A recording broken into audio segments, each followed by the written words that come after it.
Mirpur science college থেকে 2023-2024 শিক্ষাবর্ষে সরকারি মেডিকেল কলেজ, ঢাকা বিশ্ববিদ্যালয়, জাহাঙ্গীরনগর বিশ্ববিদ্যালয়, রাজশাহী বিশ্ববিদ্যালয়, চট্টগ্রাম বিশ্ববিদ্যালয় সহ বিভিন্ন পাবলিক বিশ্ববিদ্যালয় ও পাবলিক প্রকৌশল বিশ্ববিদ্যালয়ে চান্সপ্রাপ্ত মোট 39 জন মেধাবী শিক্ষার্থী গতকাল 6 মে 2024 সোমবার মিরপুর সায়েন্স কলেজের প্রতিষ্ঠাতা অধ্যক্ষ আনোয়ার হোসেন রিপন স্যার ও কলেজের সম্মানিত শিক্ষক মণ্ডলীদের সাথে সৌজন্য সাক্ষাৎ করতে আসেন।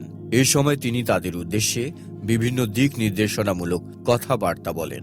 প্রতিষ্ঠাতা অধ্যক্ষ আনোয়ার হোসেন রিপন বলেন, তোমাদের এই সাফল্যে মিরপুর সায়েন্স কলেজ পরিবার গর্বিত। তোমরা তোমাদের বাবা, মা ও আত্মীয় স্বজন সকলের মুখ উজ্জ্বল করেছ। তোমরা হবে আগামী দিনের মিরপুর সায়েন্স কলেজের ব্র্যান্ড অ্যাম্বাসাডর। তিনি বলেন, তোমাদের হাত ধরে মিরপুর সায়েন্স কলেজ এগিয়ে যাবে বহুদূর। তোমরাই একদিন মিরপুর সায়েন্স কলেজের নাম ছড়িয়ে দিবে দেশ বিদেশে।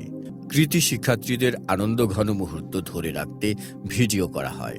তারা সম্মানিত প্রতিষ্ঠাতা ও অধ্যক্ষ ও সম্মানিত শিক্ষক মণ্ডলীদের কাছে তাদের সফলতার জন্য মিরপুর সায়েন্স কলেজের প্রতি গভীর কৃতজ্ঞতা জ্ঞাপন করেন। তারা ভবিষ্যতে তাদের কর্মের মাধ্যমে মিরপুর সায়েন্স কলেজের সুনাম ও গৌরব অক্ষুণ্ণ রাখার অঙ্গীকার ব্যক্ত করেন। এ সময় উপস্থিত ছিলেন মিরপুর সায়েন্স কলেজের প্রতিষ্ঠাতা সদস্য ও সায়েন্স কোচিংয়ের প্রতিষ্ঠাতা পরিচালক মোহাম্মদ শিপন আলী।